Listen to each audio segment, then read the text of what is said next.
Assalamualaikum warahmatullahi wabarakatuh. Perkenalkan, saya Yesi dari 10 MIPA 1. Ingin menjelaskan materi bahasa Indonesia, yaitu tentang teks eksposisi. Definisi, ciri, dan jenis-jenis teks eksposisi. Menurut Kamus Besar Bahasa Indonesia, eksposisi adalah paparan atau uraian yang bertujuan untuk menjelaskan maksud dalam karangan. Menurut Gorcheraf, eksposisi atau pemaparan adalah salah satu jenis teks atau keterampilan bahasa secara efektif menerangkan yang berusaha untuk menerangkan dan menguraikan suatu pokok pikiran. Ciri-ciri teks eksposisi ada 3.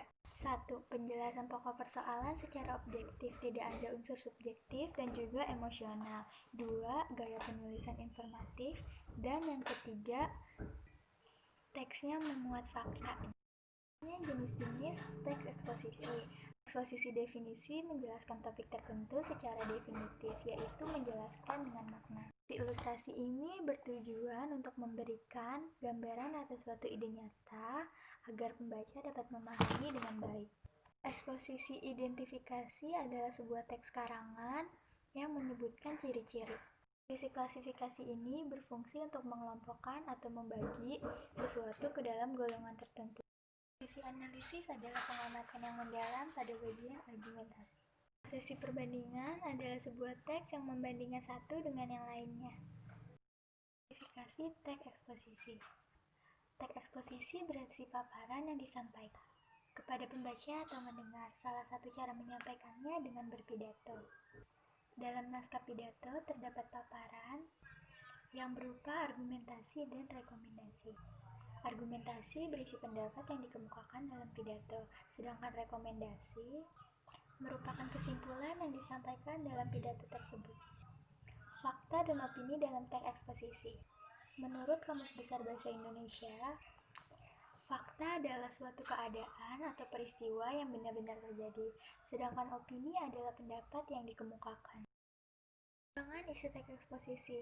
1. Melengkapi tesis dengan argumen. Tesis adalah bagian pembuka dari teks eksposisi. Tesis berisi pendapat dan juga pernyataan. Pendapat dalam tesis merupakan gagasan pokok dari teks eksposisi. Gagasan pokok itu sendiri dapat dikembangkan dengan beberapa argumen penjelas. 2. Menyampaikan kembali isi teks eksposisi dengan gaya bahasa yang berbeda. Cara menyampaikan kembali isi teks dengan membuat gagasan penjelas dari setiap kalimat utama yang terdapat pada teks eksposisi. Tetap perhatikan isi dari teks tersebut. Isi teks eksposisi yang baru dikembangkan harus sesuai dengan isi teks aslinya. Dan kebahasaan teks eksposisi. Di dalam struktur terdapat argumentasi, tesis, dan juga penegasan ulang. Argumentasi adalah salah satu jenis pengembangan paragraf dalam penulisan yang ditulis dengan tujuan untuk meyakinkan pembaca. Tesis adalah teks yang berupa pernyataan pendapat, sedangkan penegasan ulang adalah penjelasan kembali dari tesis yang sudah disampaikan dan dijabarkan oleh penulis pada bagian argumentasi. Pembahasan teks eksposisi terdapat pronomina, verba, afiksasi, adjektiva, istilah, dan juga konjungsi. Terakhir adalah penyusunan teks eksposisi. Langkah penyusunan teks eksposisi. Yang pertama, menentukan topik, menentukan tujuan penulisan, membuat kerangka teks, mengembangkan gagasan pokok dan gagasan penjelas. Dan yang terakhir, menuliskan teks eksposisi secara padu. Dengan teks eksposisi. Penyuntingan adalah kegiatan, proses, cara pembuatan menyunting. Kegiatan menyunting dapat dilakukan dengan membaca, mencermati, menambah, atau mengurangi teks.